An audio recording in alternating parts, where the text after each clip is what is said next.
পাথারকান্দিতে এমজিএনরেগা বাঁচাও কর্মসূচি, দ্বিমুখী কর্মসূচিতে মাঠে কংগ্রেস, গ্রামীণ অধিকার রক্ষায় কংগ্রেসের সভা, নির্বাচনের আগে সংগঠন মজবুত কংগ্রেস, পাথারকান্দিতে কংগ্রেসের নাগরিক সভা। বাঁচাও অভিযান আরম্ভ করেছি প্রত্যেক বুথে বুথে, প্রত্যেক মণ্ডলে মণ্ডলে, প্রত্যেক ব্লকে ব্লকে। বুধবার বিকেলে পাথারকান্দি ব্লক কংগ্রেস কমিটির উদ্যোগে ভুরুঙ্গা জিপির পয়লামণিতে অনুষ্ঠিত হয় মণ্ডল ভিত্তিক নাগরিক সভা। সভার মূল দাবি এমজিএনরেগা প্রকল্পের অস্তিত্ব রক্ষা ও শ্রমিকদের ন্যায্য অধিকার আগায়। কংগ্রেসের অভিযোগ, কেন্দ্র ও রাজ্য সরকার সুকৌশলে এই প্রকল্প বন্ধ করার চক্রান্ত করছে। মাসের পর মাস এমজিএনরেগার মজুরি বকেয়া থাকলেও নাম বদলে ভিবি গ্রাম জি করার মাধ্যমে গ্রামীণ অর্থনীতি ধ্বংস করা হচ্ছে বলে দাবি নেতৃত্বের। তবে এই লড়াইয়ে কংগ্রেস পিছু হটবে না, প্রয়োজনে বৃহত্তর আন্দোলনের হুঁশিয়ারি দেন তারা। নাগরিক সভার পর অনুষ্ঠিত হয় গুরুত্বপূর্ণ দলীয় কার্যকরী সভা। আসন্ন আসাম বিধানসভা নির্বাচনকে সামনে রেখে বুথ স্তরের সংগঠন শক্তিশালী করার নির্দেশ দেওয়া হয়। সভায় উপস্থিত ছিলেন ব্লক সভাপতি যাদবেন্দু সিনহা, এপিসিসি সম্পাদক প্রদীপ গোয়ালা, করিমগঞ্জ ডিসিসি সহসভাপতি প্রতাক সিনহা সহ অন্যান্য কংগ্রেস নেতৃত্ব ও কর্মীরা।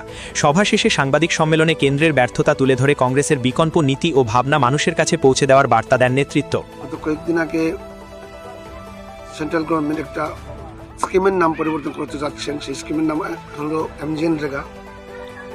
এমজিএনরেগা দিয়ে গোটে আস্থা ভারতবর্ষ চলছে আজকের 80% কৃষিজীবী।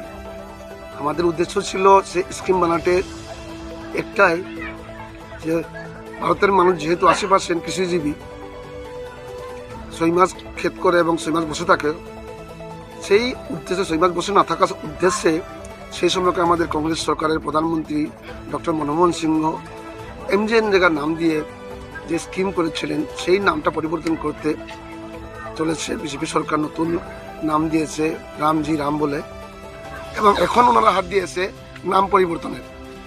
এই নাম পরিবর্তনকে যে হাত দিয়েছে সেটাকে আমরা ভারতীয় জাতীয় কংগ্রেস তীব্র নিন্দা জানাই। ভারত সরকারের প্রতি আমি আহ্বান জানাচ্ছি, আমরা এই নামটাকে পরিবর্তন করতে আমরা দেব না। পরবর্তীতে আমরা এর চেয়ে আরো বড় পদক্ষেপ নেব।